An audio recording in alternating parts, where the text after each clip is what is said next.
Eternals. कहानी की शुरुआत होती है 5000 बीसी से, जहां पर सेलेस्टियल को दिखाया जाता है जिसने सूरज को, पूरे ब्रह्मांड को बनाया। धरती भी उसी की रचना है। लेकिन धरती पर जब इंसान हुए तो यहाँ पर डीप स्पेस से कुछ खतरनाक क्रीचर्स भी आ गए, इन्हें डेविएंट्स कहा जाता था। इसीलिए सेलेस्टियल ने इंसानों को बचाने के लिए अपने 10 सुपर हीरोज को एक स्टारशिप से धरती पर भेज दिया। इन सब ने मिलकर एक एक करके सभी डेविएंट्स का खात्मा कर दिया। इसके बाद ही इंसानों के साथ धरती पर ही रहने लगे। लेकिन जल्दी इनके विचार आपस में नहीं मिले और इन्होंने फैसला कर लिया कि ये अपनी अपनी राह पर अलग अलग चले जाएंगे। और इस तरह से ये सुपर हीरोज, जिन्हें एटर्नल्स कहा जाता है, एक दूसरे से अलग हो गए। अब प्रेजेंट टाइम का वक्त दिखाया जाता है जहां पर इन्हीं 10 सुपर हीरोज में से एक लेडी, जिसका नाम सर्सी है, वो लंदन के एक म्यूजियम में पढ़ाती है। यहाँ पर एक पढ़ाने वाले प्रोफेसर को पसंद भी करती है। ये दोनों एक दूसरे को डेट करते हैं। अब जब सर्सी म्यूजियम में पढ़ा रही होती है तभी यहाँ पर सब कुछ हिलना शुरू हो जाता है, जिस वजह से दीवार पर लगी हुई पत्थर की एक बहुत भारी कलाकृति उसके स्टूडेंट के ऊपर गिरने वाली होती है। और तभी सर्सी उसे हाथ लगाती है और रेत में बदल देती है। दरअसल उसके अंदर ऐसी पावर होती है कि वो किसी भी चीज को रेत में बदल सकती है। वहीं दूसरे एटर्नल को दिखाया जाता है जो धरती पर दूसरों का रूप बदल कर रहता है। दरअसल वो किसी का भी रूप धारण कर सकता है। हालांकि इन्हें आज धरती पर पूरे 7000 साल हो चुके हैं, लेकिन इनकी उम्र एक दिन भी नहीं बढ़ी। इस एटर्नल का नाम स्प्राइट होता है, जो सर्सी के साथ ही रहता है। अब एक दिन सर्सी के बॉयफ्रेंड का, जो उसी के साथ उसी म्यूजियम में काम करता है, उसका बर्थडे होता है।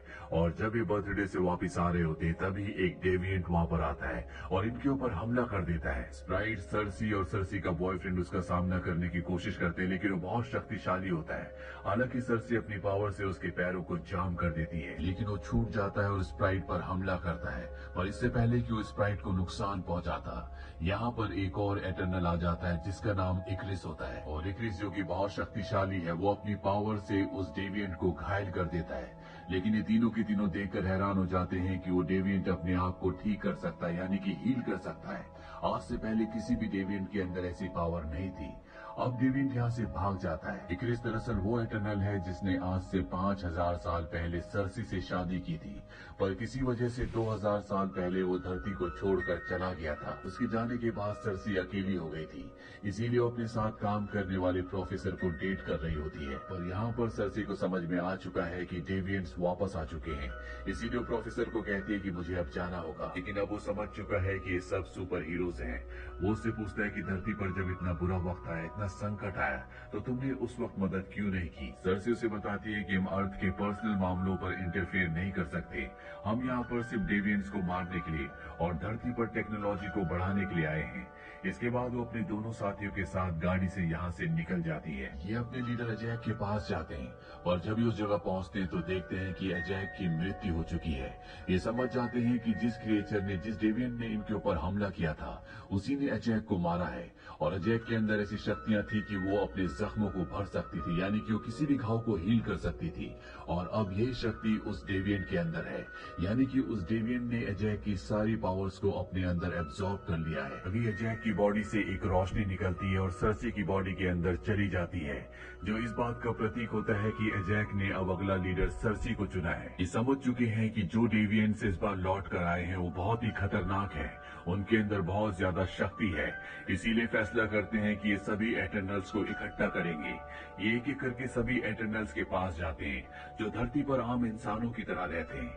हालांकि कोई भी वापस आने में इंटरेस्टेड नहीं होता, लेकिन जब सब अजैक की मौत की बात सुनते हैं तो ये सब के सब इकट्ठा हो जाते हैं। अब सर्सी फैसला करती है कि वो एरिशम के पास जाएगी। एरिशम वो है जिसने इन सब को बनाया है, और वो अपनी शक्ति से एरिशम के पास जाती है। और अब एरिशम सर्सी को धरती की इंसानों की सच्चाई के बारे में बताता है। वो कहता है कि हमने धरती की कोख में एक सेलेस्टियल का बीज बोया है, जिसे पूरी तरह से ग्रो होने में 7000 साल लगते हैं।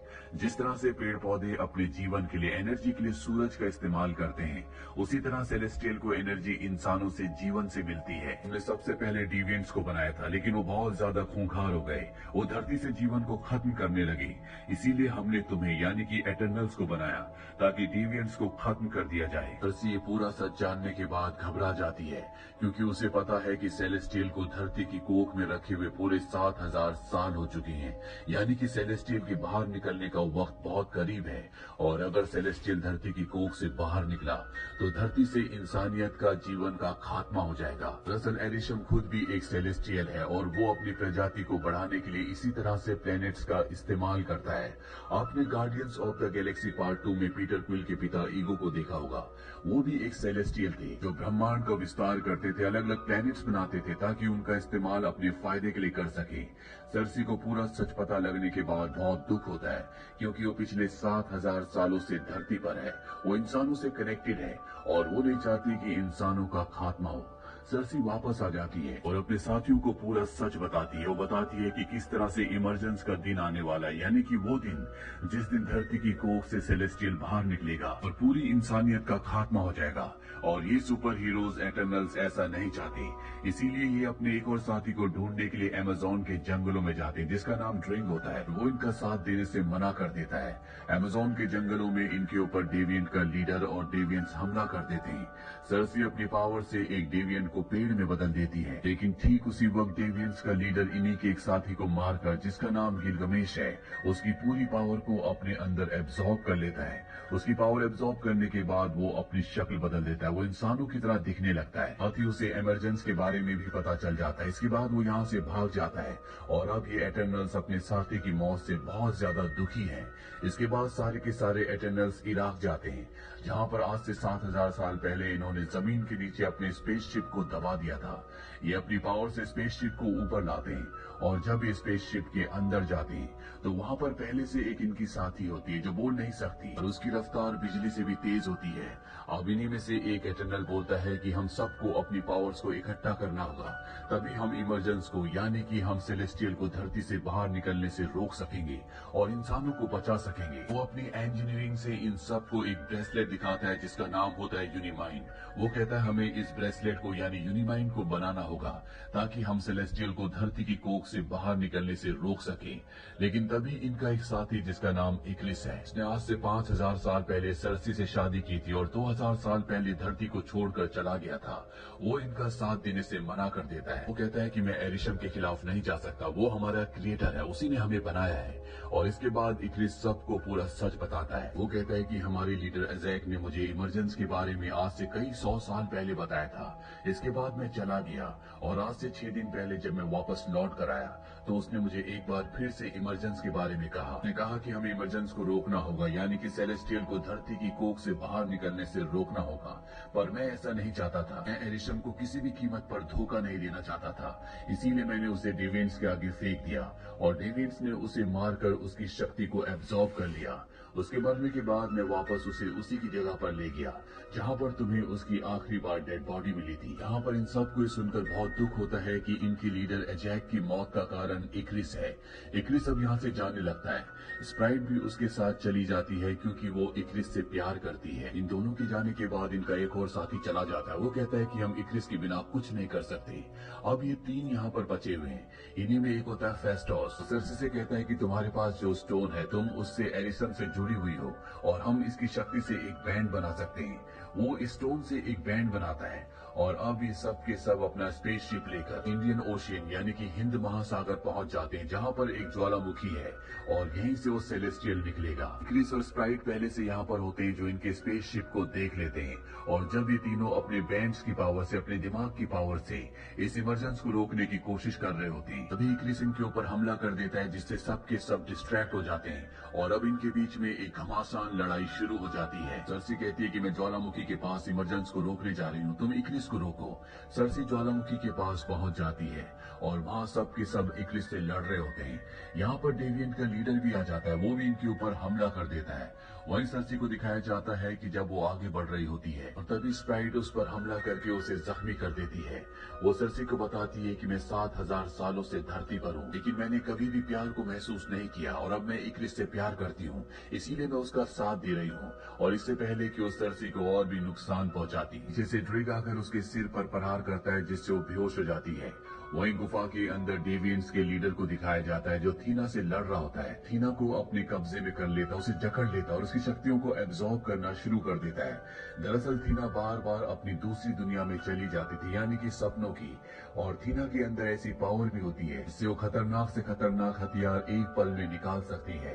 और तभी उसे होश आता है और उसके हाथ में 2 खतरनाक हथियार होते हैं जिससे वो डेविएंट्स के लीडर को मार देती है। वहीं इमरजेंस शुरू हो चुका है, यानी कि धरती की कोख से अब सेलेस्टियल बाहर निकल रहा है। सर्सी अपनी पावर से इस पूरी जगह को मार्बल में बदलना शुरू कर देती है ताकि ये पूरी जगह जम जाए और सेलेस्टियल बाहर ना निकले। क्रिस जब भी देखता है तो सर्सी को मारने के लिए उस तरफ बढ़ चलता है, लेकिन तभी उसे वो पल याद आते हैं जो उसने सर्सी के साथ बिताए थे। ये दोनों हजारों साल पहले पति पत्नी थे और यहाँ पर अब उसका मन बदल जाता है। उसे एहसास होता है कि वो गलत साइड था, इसीलिए वो और स्प्राइट भी बाकी एटर्नल्स के साथ मिल जाते हैं, जिससे सर्सी की माइंड की पावर और भी बढ़ जाती है और वो इस पूरी जगह को मार्बल में बदल देती है, जिससे सेलेस्टियल पूरी तरह से बाहर नहीं आता।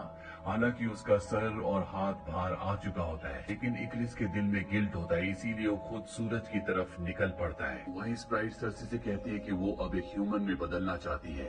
सर्सी के पास अभी भी यूनिमाइंड की पावर होती है, इसीलिए वो स्प्राइट के कहने पर उसे एक ह्यूमन बना देती है, यानी कि अब वो एक आम इंसान है। इमरजेंस के रुकने से धरती अब पहले की तरह नॉर्मल हो गई है, लेकिन अब 6 एटर्नल्स बचे हैं जो 2 टीम में बढ़ जाते हैं, यानी कि 3 धरती पर रह जाते हैं और 3 अपनी स्पेसशिप में बैठकर यहाँ से निकल जाते हैं।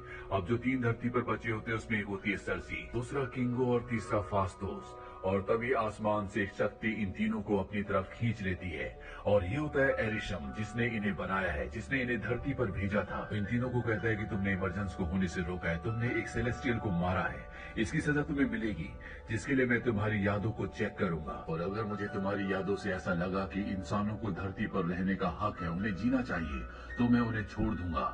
और इसके बाद वो इन तीनों को अपने साथ सिंगुलैरिटी में ले जाता है। इस फिल्म के मिड क्रेडिट सीन में दिखाया जाता है बाकी 3 एटर्नल्स को जो स्पेसशिप लेकर अपने साथ चले गए थे। उनके सामने 2 लोग आते हैं जिनका नाम होता है पिप और ट्रॉल, और ये इरोस के असिस्टेंट होते हैं। दरअसल इरोस थैनोस का भाई है और यहाँ पर इरोस भी आ जाता है जो इनकी मदद करना चाहता है। एंड क्रेडिट सीन में हमें दिखाया जाता है उस प्रोफेसर को जो सर्सी के साथ उसी म्यूजियम में काम करता था और सर्सी को डेट भी कर रहा था। इसका नाम होता है डेन विटमैन। ये एक बॉक्स को खोलता है जिसके अंदर एक इबोनी ब्लेड होती है, यानी कि एक तलवार जो इसे पुकार रही होती है। और तभी डेन के पीछे से एक इनविजिबल शख्स की आवाज आती है। वो डेन को कहती है, are you ready for that? और इसी के साथ ये कहानी यहीं पर खत्म हो जाती है। मार्वल्स की सभी फिल्मों के लिंक्स हमने नीचे डिस्क्रिप्शन में दिए हैं, अगर आपने नहीं देखे तो उन्हें भी आप जरूर देखें। ये फिल्म ईयर 2021 में रिलीज हुई थी। IMDb पर इसकी रेटिंग है 6.4। इस फिल्म का बजट था $200 मिलियन और बॉक्स ऑफिस पर इसने कमाई की थी $402.1 मिलियन की। उम्मीद करते हैं कि आपको ये कहानी पसंद आई होगी।